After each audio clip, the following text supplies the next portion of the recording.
Everyone in New York's underworld knew the name Rocco Moretti. He was a man who didn't just break bones, he broke spirits.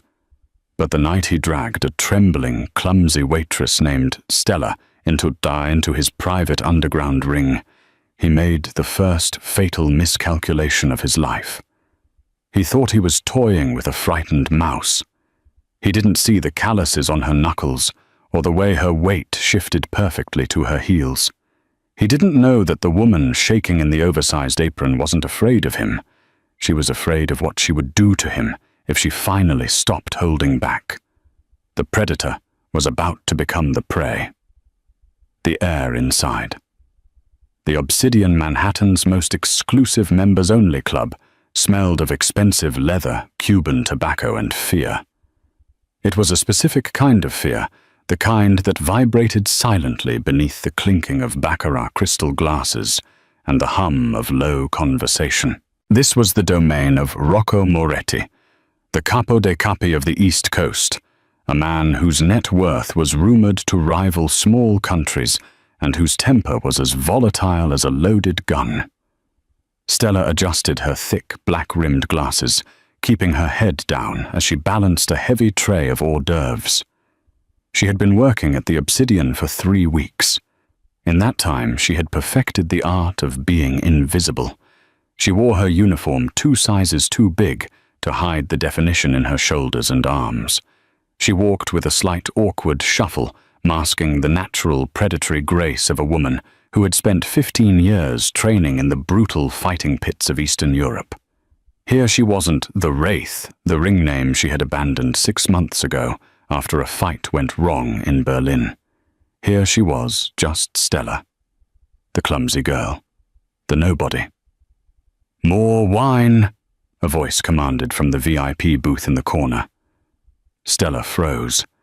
It was the center table, the lion's den.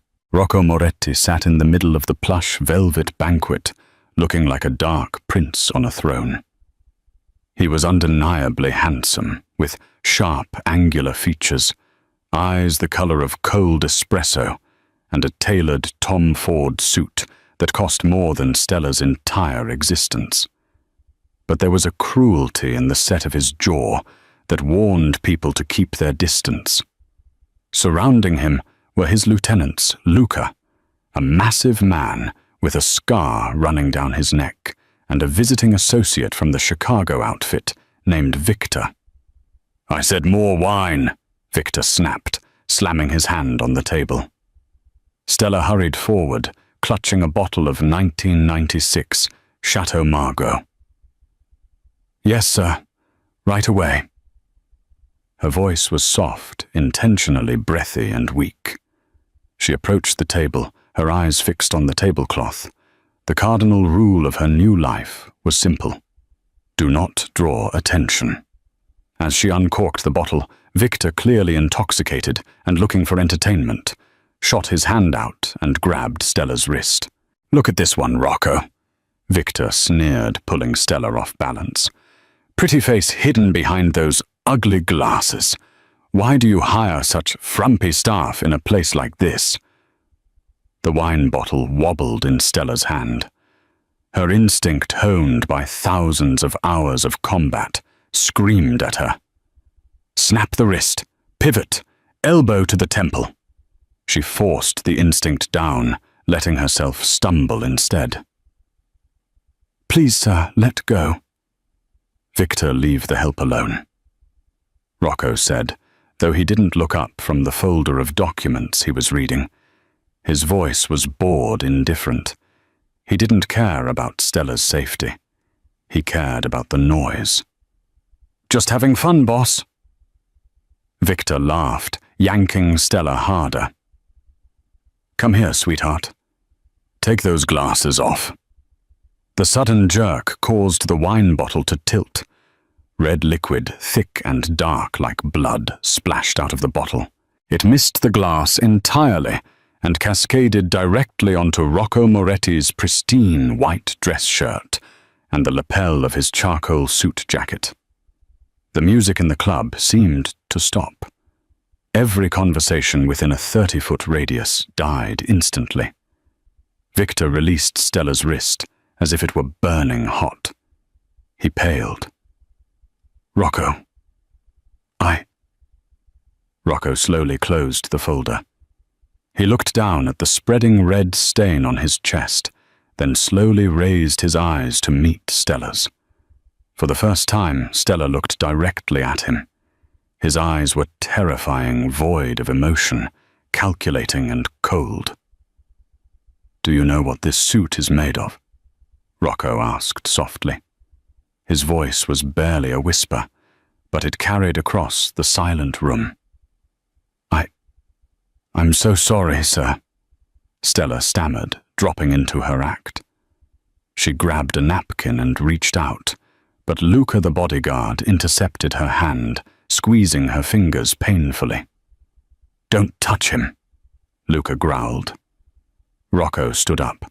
He towered over her 6'3" of pure intimidation. He took the napkin from her hand, wiped a spot of wine from his chin, and dropped the cloth onto the floor. "Vicuna wool," Rocco said. "It costs $12,000, and the wine you just wasted was another $3,000. "I'll pay for it," Stella said, her voice trembling. "I'll work it off. Please." Rocco laughed. It was a dry, humorless sound. "You're a waitress. You make, what, $15 an hour plus tips. It would take you 3 years to pay for this laundry bill." He stepped closer, invading her personal space. He smelled of sandalwood and danger. He was studying her, looking for the fear waiting for her to cry.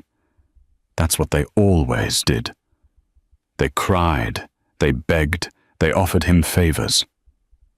But Stella didn't cry. Behind the thick lenses of her glasses, her eyes remained strangely steady. She was breathing rhythmically, in through the nose, out through the mouth, controlling her heart rate. Rocco noticed it. A flicker of confusion passed through his eyes. Most people shook uncontrollably when he loomed over them. She was standing still, too still. "You have good balance," Rocco murmured, almost to himself. He suddenly lashed out a backhand slap, aimed purely to humiliate her, to knock the glasses off her face. It wasn't a lethal strike, just a disrespectful one. It happened in a fraction of a second. Stella didn't think. Her body betrayed her. Before his hand could connect with her cheek, her head slipped to the left, a microscopic movement, a slip in boxing terms, and her left hand shot up to check his forearm, redirecting the energy of his blow harmlessly into the air. Silence. Rocco's hand hovered in the empty space where her face had been a millisecond ago. He looked at his own hand, then back at her. Stella realized her mistake instantly. She immediately hunched her shoulders, looking at the floor. I flinched. I'm sorry." Rocco wasn't buying it. The boredom in his eyes had vanished, replaced by a sharp, predatory curiosity.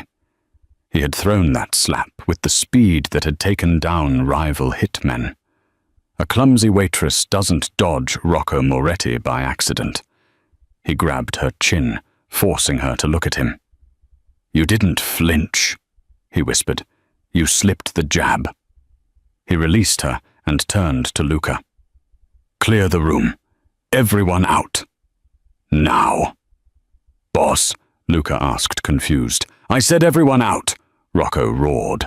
As the terrified patrons scurried toward the exits, Rocco turned back to Stella, unbuttoning his wine-stained jacket and tossing it onto the leather seat. He rolled up the sleeves of his white shirt, revealing forearms corded with muscle and covered in tattoos. "You owe me $15,000, Rocco said, his voice dropping to a dangerous purr. "And since you can't pay with money, we're going to negotiate a different form of payment." Stella took a step back. "I don't do that kind of thing, sir." Rocco smirked. "Get your mind out of the gutter. I don't want your body in my bed." I want to see what you're hiding under that apron.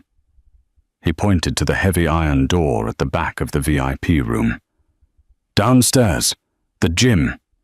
If you can last 3 minutes in the ring with me without getting knocked out, I'll forget the debt. I'll even give you a tip. Stella's heart hammered against her ribs. The gym. The ring. It was the one place she couldn't go. If she fought, she would reveal herself. If she revealed herself, the people hunting her would find her. And if I refuse? She asked quietly. Rocco pulled a silver lighter from his pocket and flicked the lid open and closed. Clink, clink. Then Victor here takes you out to the alley and teaches you a lesson about respecting your betters. And trust me, Victor doesn't know when to stop. Stella looked at Victor, who was cracking his knuckles with a sadistic grin. Then she looked at Rocco. The arrogant kingpin thought he was challenging a waitress to a humiliating beatdown to blow off some steam. He thought he was the shark in the tank. Stella slowly untied her apron.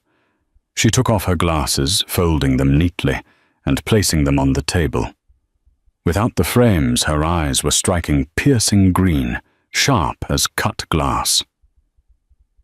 3 minutes, she said, her voice no longer trembling.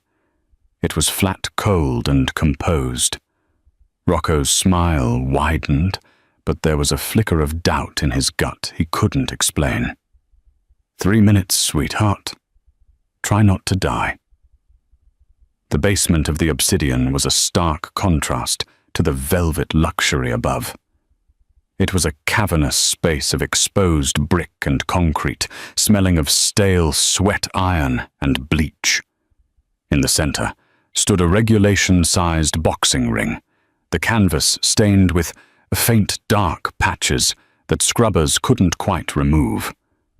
This was where the Moretti family settled disputes that couldn't be solved with money. Rocco stepped into the ring, bouncing lightly on the balls of his feet. He was good. Stella could see that immediately.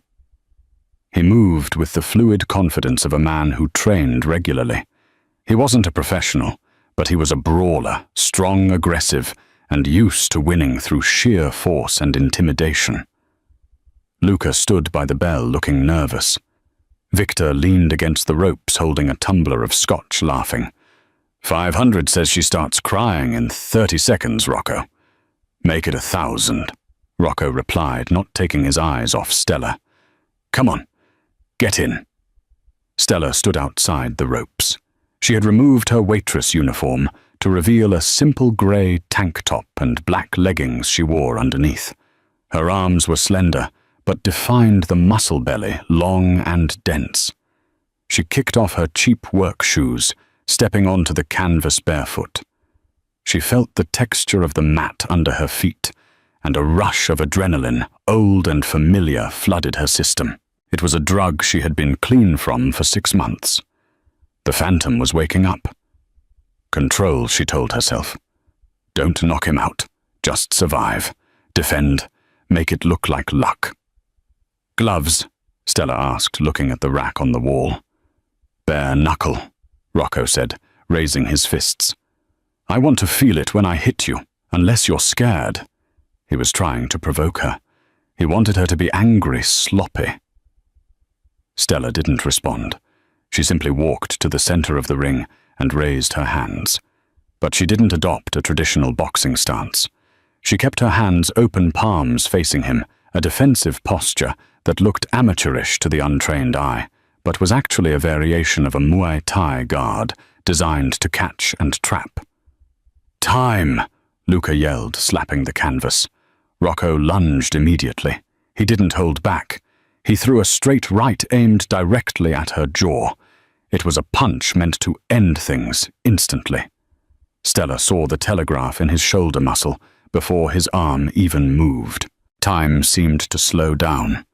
She could have slipped inside and shattered his ribs with an uppercut.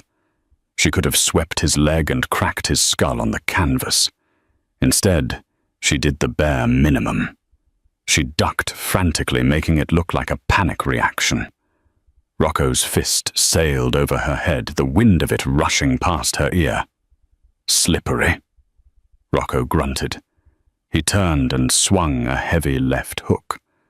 Stella stumbled backward, tripping over her own feet intentionally and falling against the ropes. The hook missed her nose by an inch. "Get up," Rocco barked, enjoying the chase. "Stop running." Stella scrambled up, breathing hard. "I can't do this," she cried out, adding a quiver to her voice. 2 minutes left, Victor jeered from the sidelines. "Hit her, Rocco ruin the face." Rocco cornered her. He unleashed a flurry of body shots. Stella covered up, bringing her elbows tight to her ribs. This was the shell defense. To Rocco, it looked like she was cowering. In reality, she was catching every punch on her forearms and elbows, protecting her vital organs. He hits hard, she noted analytically.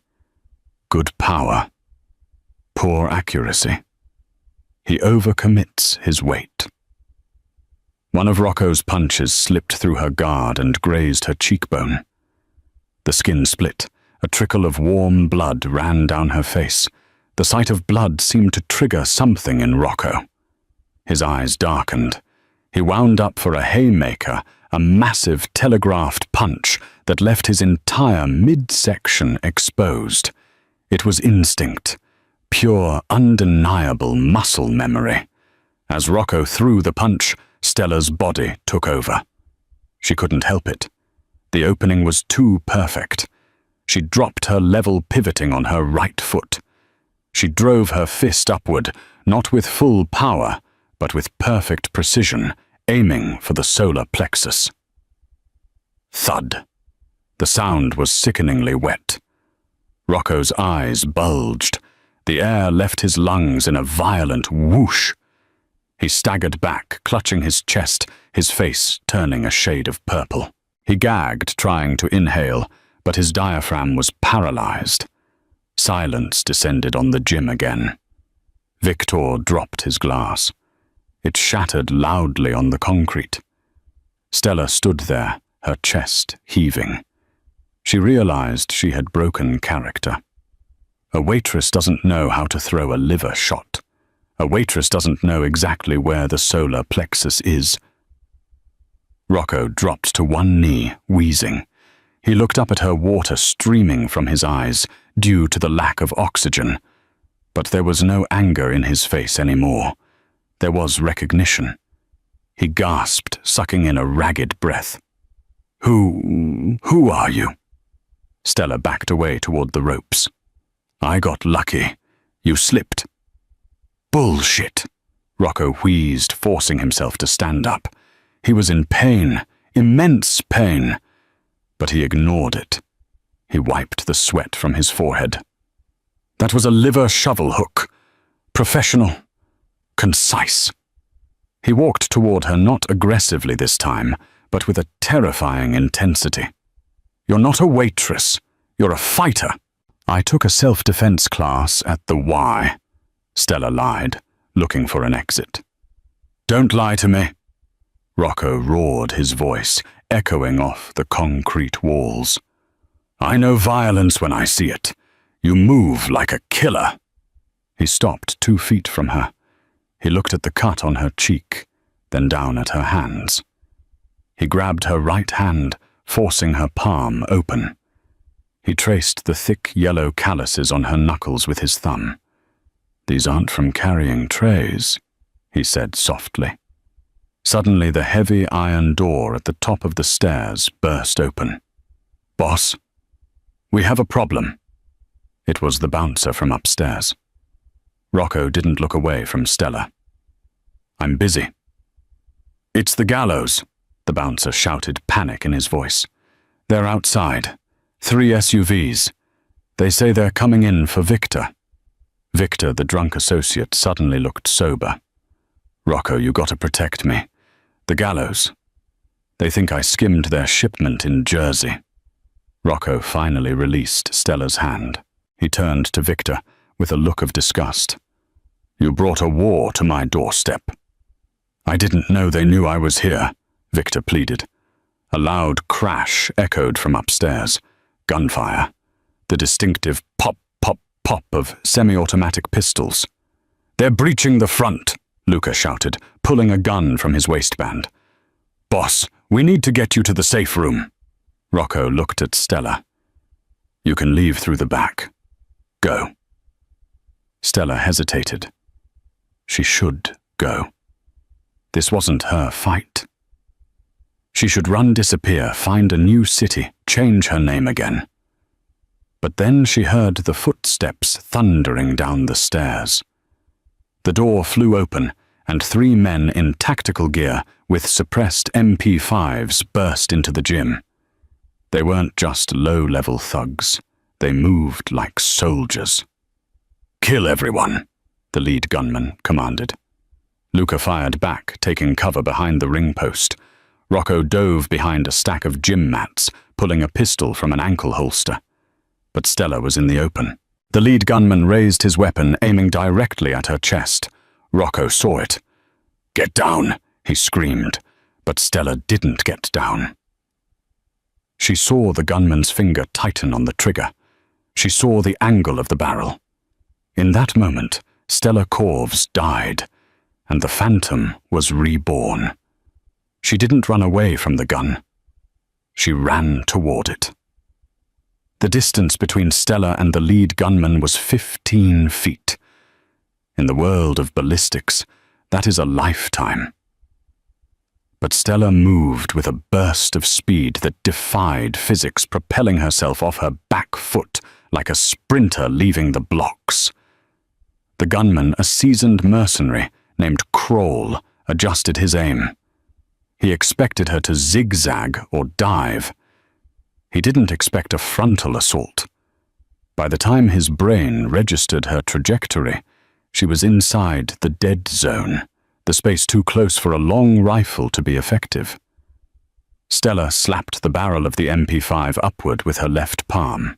The gun discharged, sending a spray of bullets into the concrete ceiling, showering them in dust. Simultaneously, she stepped in, driving her right elbow into Kroll's throat. The sound of cartilage crushing was audible over the ringing gunshots.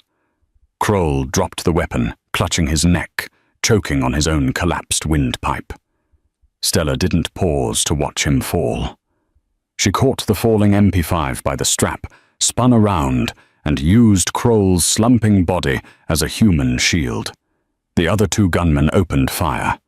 Bullets thudded into Kroll's tactical vest, jerking his body violently against Stella's back. Rocco, watching from behind the stack of mats, felt a chill run down his spine that had nothing to do with the temperature. He had seen professional hitmen work. He had seen Mossad agents in Tel Aviv and Bratva enforcers in Moscow.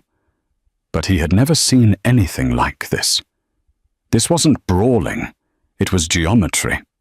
It was the absolute efficiency of movement. Stella dropped to a knee, peering around Kroll's waist. She didn't spray and pray. She fired 2 single shots. Crack. Crack. The second gunman, a heavy-set man near the door, dropped with a hole in his forehead. The third gunman, realizing the tide had turned, scrambled for cover behind the ring. He leveled his weapon at Luca, who was pinned down and reloading. "Luca, move!" Rocco screamed, breaking cover to provide suppressing fire. But Stella was faster. She tossed the empty submachine gun aside and sprinted toward the ring. She vaulted over the top rope, a move that required immense core strength, and used the momentum to swing her legs out, catching the third gunman in the head with a flying scissor kick as he tried to stand up. The force of the impact knocked him unconscious instantly. He crumbled to the floor, his helmet clattering away. Silence returned to the gym heavier than before. The air was thick with the smell of cordite and blood. Victor, the Chicago associate, was cowering in the corner, sobbing. "They're dead? Are they dead?" Stella stood in the center of the carnage, her chest heaving. The adrenaline was beginning to fade, replaced by the cold, hard reality of what she had just done. She had exposed herself. The mask was gone. She turned to look at Rocco. Rocco slowly lowered his pistol. He stepped over the debris, his eyes locked on her. He didn't look at his dead attackers. He only looked at the waitress with the messy bun and the blood-stained tank top. "You cleared a room of 3 Spec Ops mercenaries in 14 seconds, Rocco said. His voice was devoid of his usual arrogance. It was hollow, filled with a dawning, terrifying realization. Stella didn't answer. She walked over to where her glasses lay on the floor, picked them up and put them on. It was a futile gesture, an attempt to put the costume back on, but it was too late. "We need to leave," Stella said, her voice raspy. "That was just the breach team. The cleanup crew will be here in 2 minutes. If the gallows are serious, they'll burn this building down." Rocco nodded, snapping back into general mode. "Luca, get the car around back. Now!" Luca, looking at Stella with wide, fearful eyes, scrambled up the stairs. "Victor, let's go," Rocco barked, grabbing the sobbing man by the collar. "I can't walk. My legs are jelly," Victor wailed. Rocco slapped him hard across the face. "Walk or die. Your choice." They moved toward the emergency exit in the back alley. Stella took point, moving with a gun she had scavenged from one of the fallen men. She checked the corners, cleared the hallway, and signaled for them to move. Rocco watched her back. He noticed a tattoo on her right shoulder blade, partially visible through the tear in her tank top. It was a black chess piece. A knight. The memory hit him like a freight train. 2 years ago. A story from his cousin in Berlin. An underground fight ring where a woman had defeated the heavyweight champion of the European circuit. They called her the Phantom. She fought in a mask. She never spoke. She vanished after the fight, leaving behind a trail of broken men and a legend that she was a ghost. Rocco felt a strange sensation in his chest. It wasn't fear anymore. It was fascination. The clumsy, frumpy waitress he had tried to bully was the most dangerous woman on the continent, and she was currently the only thing keeping him alive. The safe house wasn't a house. It was a fortress in the sky. It was a penthouse apartment on the 90th floor of the Steinway Tower overlooking Central Park. The windows were bulletproof polycarbonate, the walls were reinforced, and the elevator required a retinal scan to access. Luca collapsed onto the leather sofa, bleeding from a graze on his arm. Victor immediately ran to the bar, pouring himself a drink with shaking hands. Rocco didn't sit. He paced the floor, his energy kinetic and angry. Stella stood by the window looking out at the city lights. She had refused to sit down. She still held the gun, though she had lowered it. She looked out of place in the ultra-modern luxury, covered in grime and sweat, barefoot and bruised. "Put the gun down," Rocco commanded, turning to face her. "You're safe here." Stella turned slowly. "Safe is a relative term, Mr. Moretti. You have a leak. The gallows knew exactly where you were and who you were with. That implies someone in your inner circle sold you out." Victor choked on his drink. "Don't look at me. I almost died." "I'm not looking at you," Stella said coolly. "You're too incompetent to arrange a hit like that. You were the bait, not the architect." Rocco narrowed his eyes. "You talk a lot for a mute waitress." He walked over to a polished mahogany table and threw a towel at her. "Clean yourself up. You're bleeding." Stella caught the towel but didn't move to wipe the blood from her cheek. "I need to go. I settled your debt. I saved your life. We're even."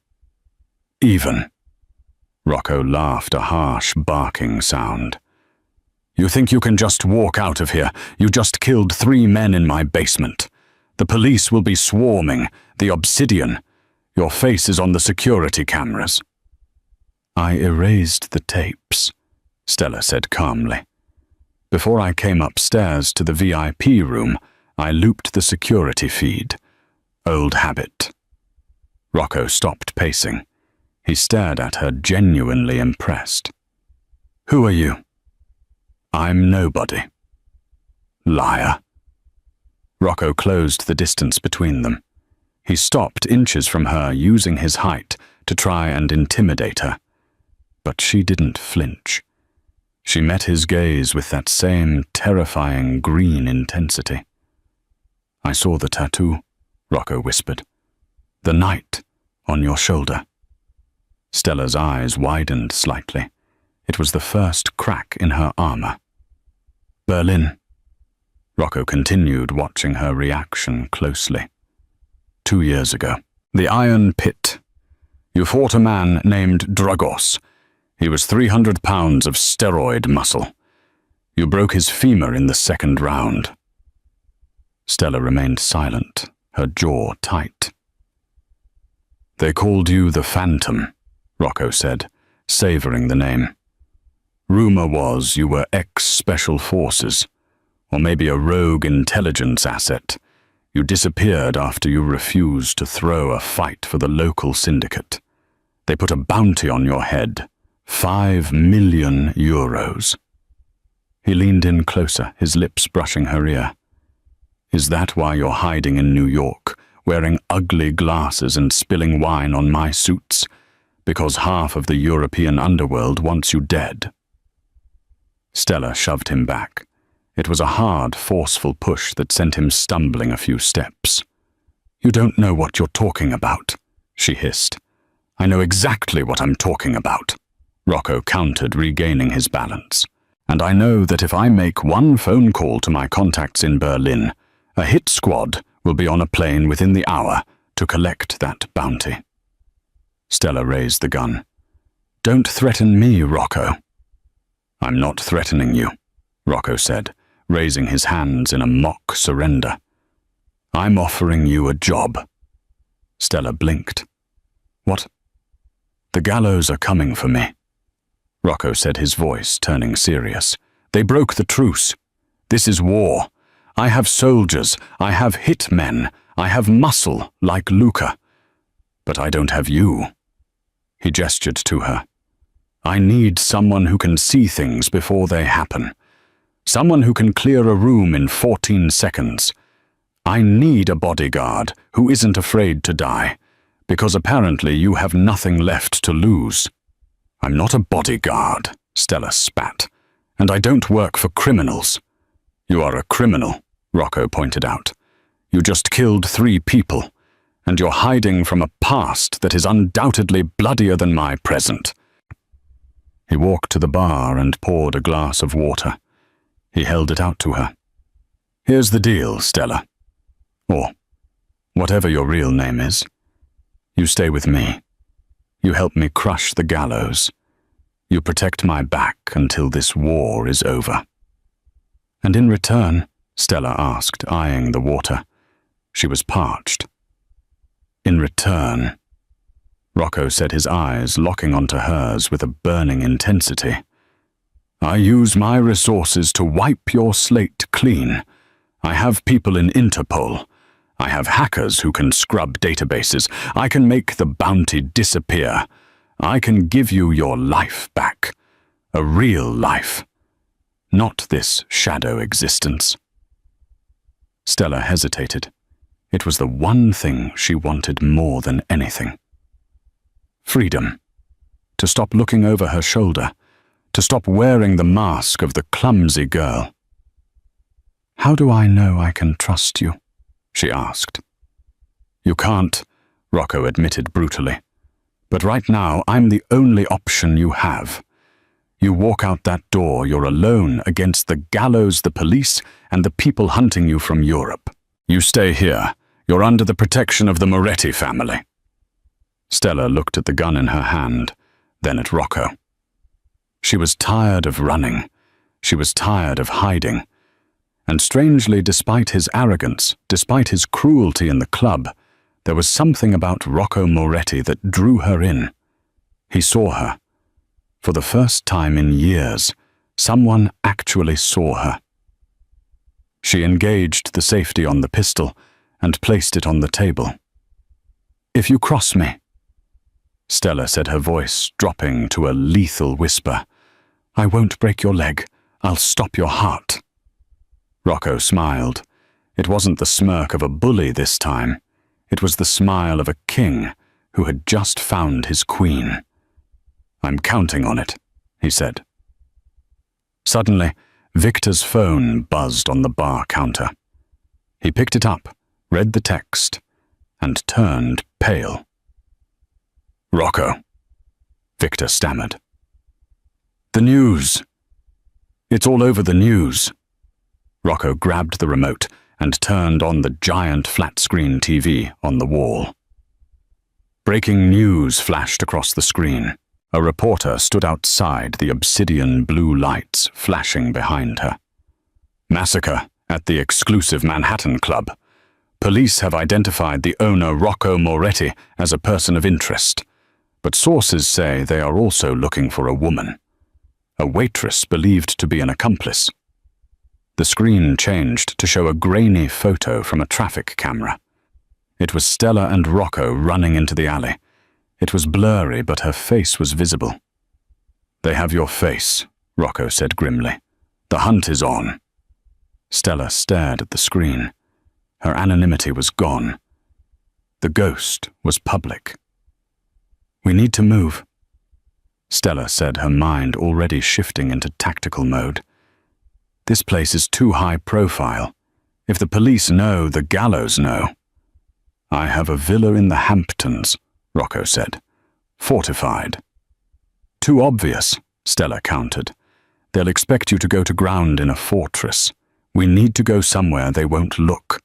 Somewhere public, but invisible." "Where?" Rocco asked. Stella looked at him, a spark of challenge in her eyes.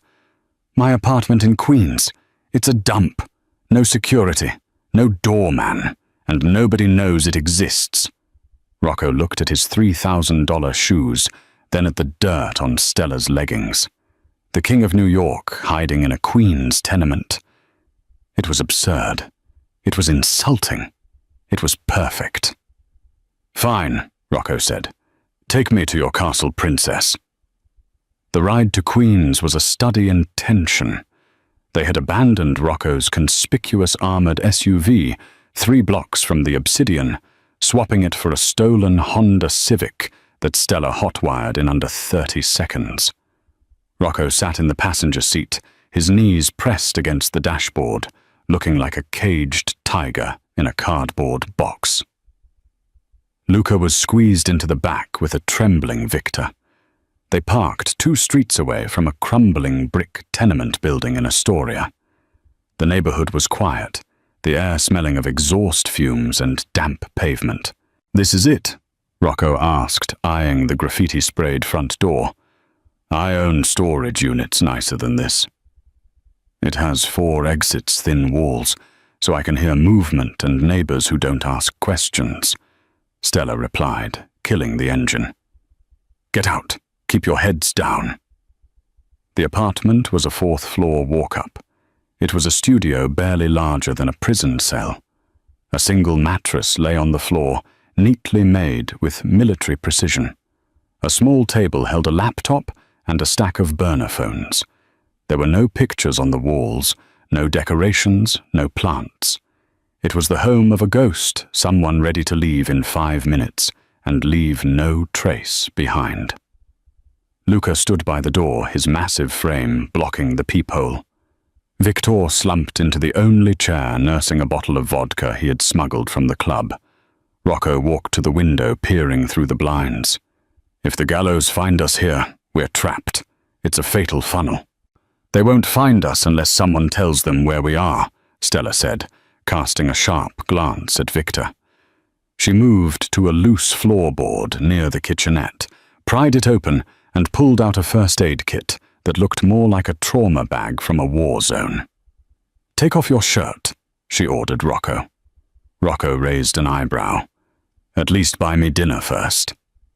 "You took a liver shot that dropped you to your knees, and you hit the floor hard during the firefight. I need to check for internal bleeding," Stella said, her voice clinical. "Shirt off." Rocco unbuttoned his stained dress shirt and let it drop. His torso was a map of violent scars from knives, bullets, and wire. But currently, a massive, darkening bruise bloomed across his ribs where Stella had punched him. She put on latex gloves and began to palpate the area. Her fingers were cool and firm. When she pressed against his lower ribs, Rocco hissed in pain. "Nothing's broken," she concluded, applying a cooling gel. "But you're going to feel that for weeks." "You hit like a truck," Rocco grumbled, looking down at her. She was so close he could smell the faint scent of vanilla beneath the gunpowder and sweat. Without the oversized uniform, without the act, she was captivating. Her movements were economical, intelligent. "I pulled at the punch," Stella murmured, taping a bandage over a cut on his shoulder.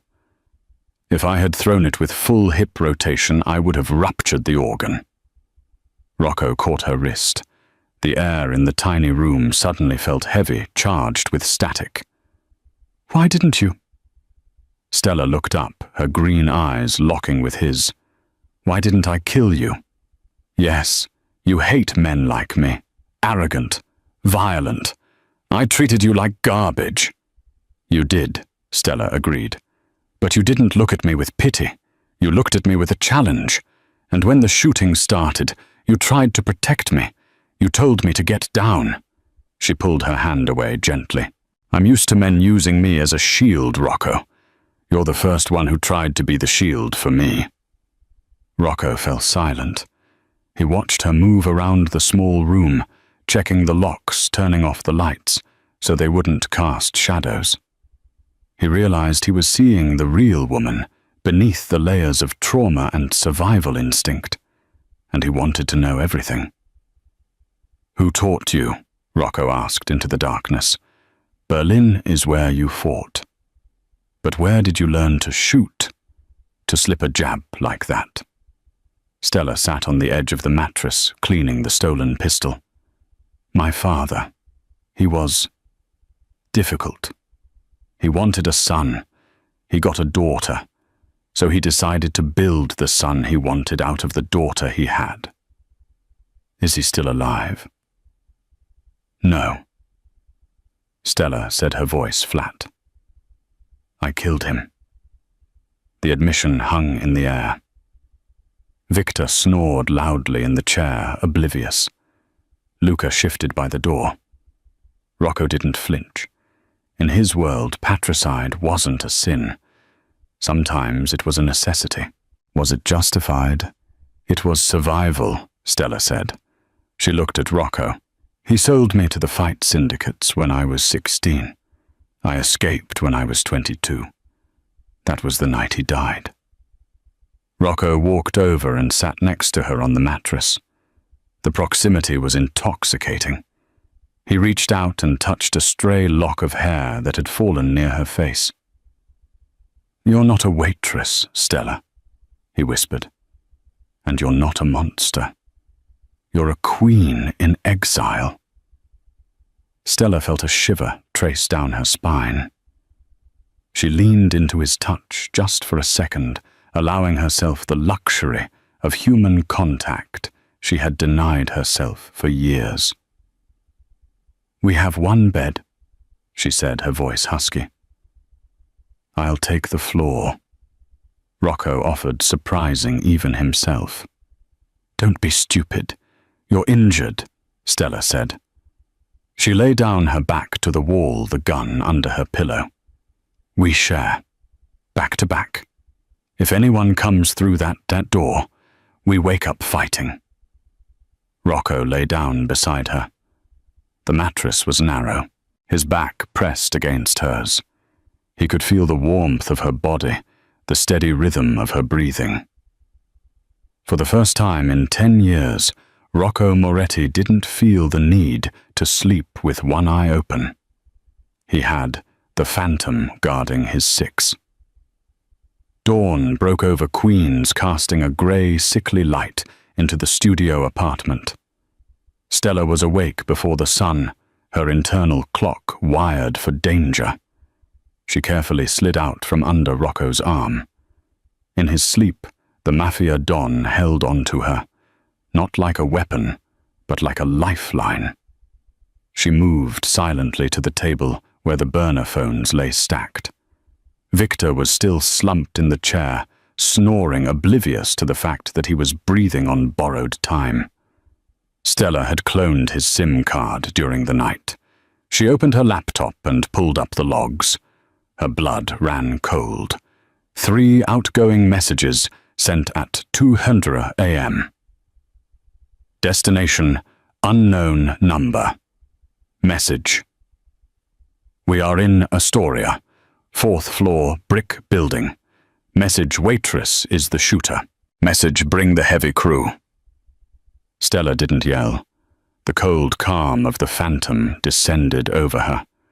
She walked over to the chair, grabbed a handful of Victor's greasy hair, and slammed his face into the wooden armrest. Victor woke with a shriek. Rocco was up instantly, gun drawn. Stella. What is it? He sold us, Stella said, throwing the laptop onto Victor's lap. Rocco read the screen. His face went stone cold. You sold us to the gallows after I saved your miserable life. They threatened my mother, Victor blubbered, spitting blood. I didn't have a choice. Everyone has a choice, Rocco said, raising his pistol. Don't kill him, Stella commanded, checking the magazine of her own weapon. He's a liability dead, but an asset alive. If he's texting them, they are listening. She shoved the phone into Victor's trembling hands. Text them back. Tell them the bodyguard is dead, and the door is unlocked. Why? Luca asked from his post by the window. Because I want them to come through that door thinking they've already won, Stella said. She kicked the mattress onto its side, creating a barricade. Rocco, take cover. Victor, sit by the door. If you make a sound to warn them, I will shoot you myself. Victor sat on the floor, weeping silently. Ping. They replied. Victor whispered, terrified. ETA 30 seconds. Ready? Stella whispered to Rocco behind the mattress. Born ready. The door didn't just open, it exploded inward. A battering ram splintered the wood, and 2 men in dark windbreakers surged in, expecting an easy kill. They saw Victor sitting on the floor and grinned. Bang! Stella's shot took the lead man in the throat. Rocco popped up and double-tapped the second. Suppressing fire! Stella yelled as the hallway erupted with automatic gunfire.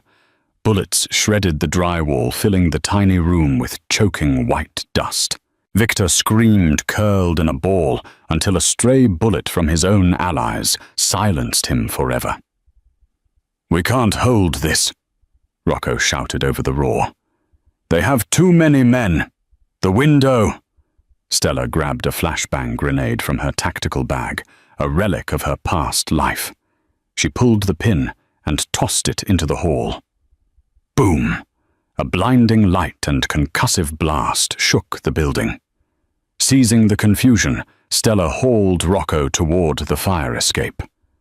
Go up to the roof. They scrambled out into the biting morning air, metal stairs clanging under their feet. Luca followed close behind, firing wild shots to cover their retreat. They reached the roof, a flat expanse of tar and gravel. There. Stella pointed to the neighboring building. It was 6 feet away across an alleyway that dropped 4 stories down. We have to jump. Jump or die, Rocco roared. The roof access door burst open behind them. 6 gallo soldiers spilled out, weapons raised. Stella didn't hesitate. She launched herself into the air, landing in a roll on the adjacent roof. Rocco followed, landing hard but safe. They turned to look for Luca. The big bodyguard sprinted for the edge. He jumped. But a single shot rang out. A bullet caught him in mid-air. His momentum faltered. He missed the ledge by inches. "Luca!" Rocco lunged forward, screaming. He watched helplessly as his most loyal soldier fell crashing into the dumpster 4 stories below. Rocco froze, staring into the abyss. They killed him. They killed Luca. And they will kill you too if you don't move. Stella grabbed his face, slapping him hard. "Move, Rocco!" She dragged him away from the edge just as bullets began to chip the concrete around them. They sprinted across the Queen's rooftops, a desperate parkour race, against death finally sliding down a fire escape 5 blocks away. They collapsed in a narrow alley behind a dumpster, gasping for air. Rocco was shaking not from fear, but from a rage that consumed him. "They're going to pay," he hissed, tears mixing with the dust on his face. "I'm going to burn the gallows to the ground." "You will?" Stella said, her voice steady. "But not today. Today, we survive." Rocco looked at her. He had lost his suit, his money, his bodyguard, and his crown. He had nothing left, except her. "Where do we go?" he asked, his voice breaking. "I have no safe houses left." Stella stood up and holstered her gun. She extended a hand to the fallen king of New York. "You have me," she said. "And I know a place where the Mafia doesn't go. A place where the Phantom used to train. We go there. We heal, and then we take back your city." Rocco looked at her scarred, calloused hand. He took it. "Lead the way," he said. Iron Eddie's was a ghost of a building beneath the rattling tracks of the 4 train. It didn't exist on maps, which made it perfect. When Eddie, a man carved from granite, and scars opened the steel door, he looked from the bruised Stella to the shivering Rocco Moretti. "Phantom," Eddie grunted. "You brought a stray." "I brought a partner," Stella corrected, guiding the fallen king inside. For 2 weeks, the gym became their entire universe. Rocco stripped of his suit's wealth, and soldiers had to rebuild himself from zero. The dynamic shifted completely. Inside these ropes, Stella was the master, and Rocco was the student. "You fight with ego," Stella told him on the 3rd day, circling him on the canvas. She batted his heavy jab away effortlessly. "Anger makes you predictable. Predictable makes you dead. Don't try to break the wave, Rocco. Be the water." Rocco was frustrated, his body aching, but he watched her with growing fascination. He saw how she calculated every angle, how she moved with an economy of force that was hypnotic. The arrogance that had defined him was slowly burned away by sweat and exhaustion, replaced by a steely respect. One night, after a grueling grappling session, they lay panting on the canvas. "Why did you leave the life?" Rocco asked, staring at the peeling ceiling. "You're a tiger, Stella. You can't pretend to be a house cat." He reached out his hand, trembling slightly, and cupped her face. There was no cruelty in his eyes now, only reverence. "Help me take the city back, and I promise you won't have to hide anymore. We build a kingdom where the tiger walks free." Stella looked at him, searching for the lie, but found only resolve. "Okay," she whispered. They sat over blueprints in Eddie's office. The gallows had consolidated power and were hosting a coronation gala at the Obsidian on Saturday. "It's a fortress," Rocco noted, tracing the perimeter. 50 guards, metal detectors. We can't get weapons in." "We don't need to fight 50 men," Stella said, her voice cool. The gallows are superstitious. They think you're dead. If the ghost walks through the front door, they will freeze. That freeze buys us 3 seconds. And in 3 seconds, Stella smiled a terrifying expression that promised violence. In 3 seconds, we take the head off the snake. Saturday night at the Obsidian was a display of vulgar excess. Champagne flowed, and the bass shook the crystal chandeliers. Don Carlo Gallo sat in Rocco's old booth, drunk on power, surrounded by sycophants. "To Rocco Moretti," Carlo shouted, raising a glass. "May he rot in the sewers." The room erupted in laughter. Then the main breaker, which Stella had rigged in the alley, tripped. The club plunged into absolute darkness. Confusion rippled through the crowd. 10 seconds later, the emergency lights flickered on, bathing the room in an eerie red glow. Standing in the center of the dance floor was Rocco Moretti. He was clean-shaven, wearing a vintage tuxedo borrowed from Eddie. He looked untouched. He looked immortal. Beside him stood a woman in a sleek, backless black dress. Her hair loose, holding a suppressed pistol she had swiped from the doorman in the confusion. "Carlo," Rocco's voice boomed over the stunned silence. "You're sitting in my chair." Carlo scrambled up, pale as a sheet. You're dead." "I was. But I didn't like the accommodations in hell." Rocco walked slowly toward the VIP section. The crowd parted like the Red Sea. "Kill him," Carlo screamed, his voice cracking. "Kill them both." 4 guards near the booth drew their weapons. Stella didn't hesitate. She kicked a heavy table onto its side, creating instant cover. "Go." Rocco didn't cower. He vaulted the table, moving with a speed he had never possessed before. The lead bodyguard, a giant named Tiny, swung a massive haymaker. Old Rocco would have blocked it. New Rocco slipped the punch a microscopic movement to the left. As Tiny's momentum carried him forward, Rocco drove his fist into the man's liver. The shovel hook. Tiny collapsed instantly, gasping for air. Stella was a whirlwind beside him, covering his blind spots. She used a champagne bottle to smash a knife from a guard's hand and drove a high heel into another's knee.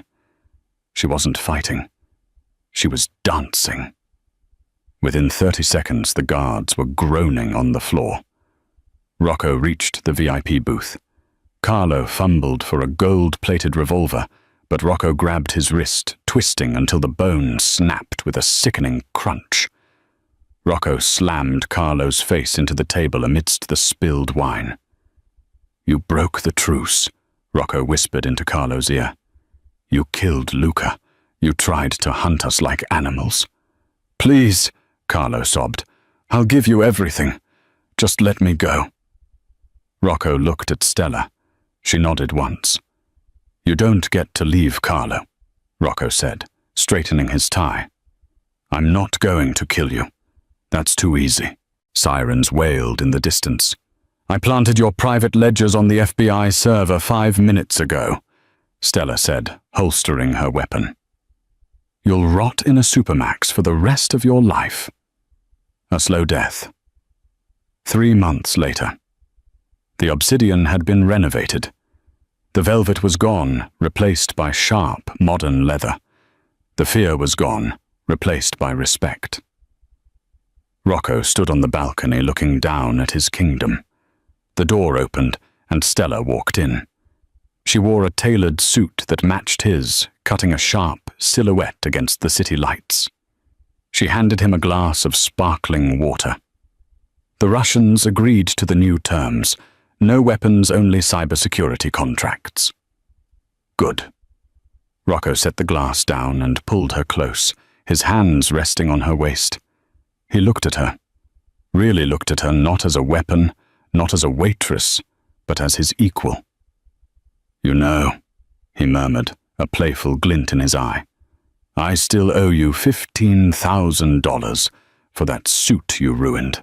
Stella laughed, a sound that was rare and beautiful. "I think we're even, Rocco. I saved your life. You saved mine." "No," Rocco said softly. "I didn't save you. I just gave you a bigger arena." He kissed her. It wasn't the kiss of a boss and a subordinate. It was the kiss of two predators who had finally found the only other creature on Earth who understood them. The waitress was gone. The phantom was retired. Now she was the queen. And God help anyone who challenged the throne. What a ride from a trembling waitress spilling wine to a lethal partner ruling the underworld. Stella and Rocco's journey proves that sometimes the most dangerous people are the ones we underestimate. This story wasn't just about mafia violence. It was about trauma, recognizing your own worth, and finding an equal in a world of hierarchies. Rocco had to lose everything to see the woman standing right in front of him, and Stella had to stop running to finally find a home.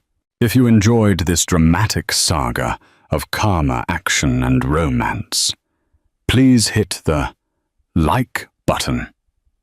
It really helps the channel grow. Don't forget to subscribe and ring the bell so you never miss the next story. What did you think of Stella's transformation? Let me know in the comments below. Thanks for watching.